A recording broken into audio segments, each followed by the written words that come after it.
Russell Peters has been honing his act since he hit the stand-up circuit at the age of 19, with side gigs as a DJ supplementing his income along the way. And when YouTube users caught wind of his act in 2004, it thrust him into the spotlight. Peters consistently lands in the Forbes top 10 list of money-generating comedians. And now he's expanding his reach with a new TV comedy series.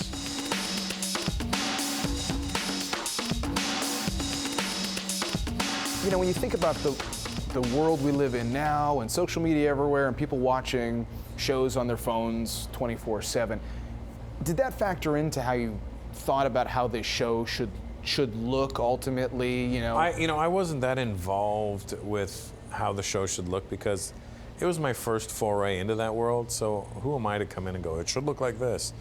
I don't know what it should look like. I'm going to leave it up to you guys that know what it should look like, and then I'll tell you if I don't think that looks right yet. And so it was a very collaborative effort. If we look at the evolution of your career, I've heard you say many times before, without the internet or without YouTube, all of this would be kind of like a non-starter in the first place. Maybe you can give us the backstory on how that all came about. So I started doing stand-up in '89 here in Toronto, Young and Eglinton at Yuck Yucks. And I was just a road comic. And I was a road comic who was given a couple of nice opportunities. My first special was on CBC in 1995. It was on a series they did called Comics. And that was a mix of stand-up and sketches. And then my next special was '97. It was called Show Me the Funny. It was Comedy Now. And then my next big break didn't come until 2003. It was 6 years later when I did my second Comedy Now, or AKA my third special. And that's the one that set me on the course that we're on now. And it was, you gotta understand that I had 6 years to get that act together. And that's why people are like, wow, that was so great. I'm like, yeah, I had 6 years to hone this act. 6 years with, at that time, I had 8 years of experience. So by the time it came around, I was 14 years deep into stand-up. So there was a lot of factors that made that act as tight as it was. And then subsequently, you have to write a new set every 2 years now, or every year even, depending on what you're doing. So, you know, it's been a fun journey because, you know, as much as you have to write faster, you have to be more prolific. Just because you're writing fast doesn't mean you can just write crap. You have to keep it at a certain standard. So, you know, the pressure's on, but that's the fun part of it, you know, the challenge of it all. You know, if you don't want the challenge, then you'll probably give up what you got. And putting in the work is important too. I mean, you think about successful businesses; those don't generally happen overnight. It's a long road. Oh, yeah, I've heard you say much. many times before. Yeah, if you want to make it in this industry, come talk to me after you've put in 6 or 10 years. Yeah, I say 10 minimum. 10 is your incubation time, and then after that is when you start really learning about who and what you are. There's a lot of kids that come into it right now, and the younger generation they're hard working to a certain point. They're easily disheartened. And, you know, this game's about heart. You gotta have, you know, I never had my eye on, it's gotta be where I'm at now. That wasn't even my realm of thinking. I was just like, as long as I make my money every weekend, and I'm happy doing this. And you know, that's where I'm at. I'm still like that. I still love doing this. You know, I can go make millions of dollars, but you don't actually see the money hit your hands. You only read the numbers somewhere else. And I get more excited when they give me my per diem. It'll be like $150 in cash. And they're like, here's $150 in cash. I'm like, this is amazing. I just got 150 bucks. And they're like, hey, Russell, there's somebody on the phone with a huge money offer. I'm like, that's cool, but I just got 150 bucks, dude. It's about the tangible for me.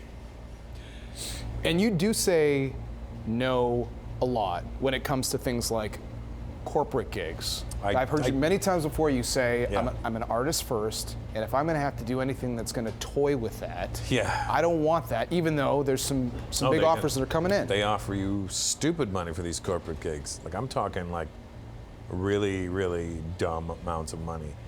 And I decline them quite frequently because I don't want to feel like I was bought. You know what I mean? I don't want to feel like they're purchased for the evening. And the corporate world is a very different way of thinking than my way of looking at life. And I find that I keep it real. I look at things the real way. I say things the way you would normally say something to yourself. And people in that work environment or that corporate world aren't allowed to think like a normal person. You have to filter everything, and I'm a very no-filter kind of guy. There's a little corporate world thinking within your team, because we know the backstory of you and your brother coming into the fold. Yeah. Maybe you can talk a little bit about how you guys had this 1-2 power punch to. Well, my brother's very corporate-minded, so sometimes he'll post something on my Instagram because he has the access, and then I'll text him like, "Yo, what are you doing, dude?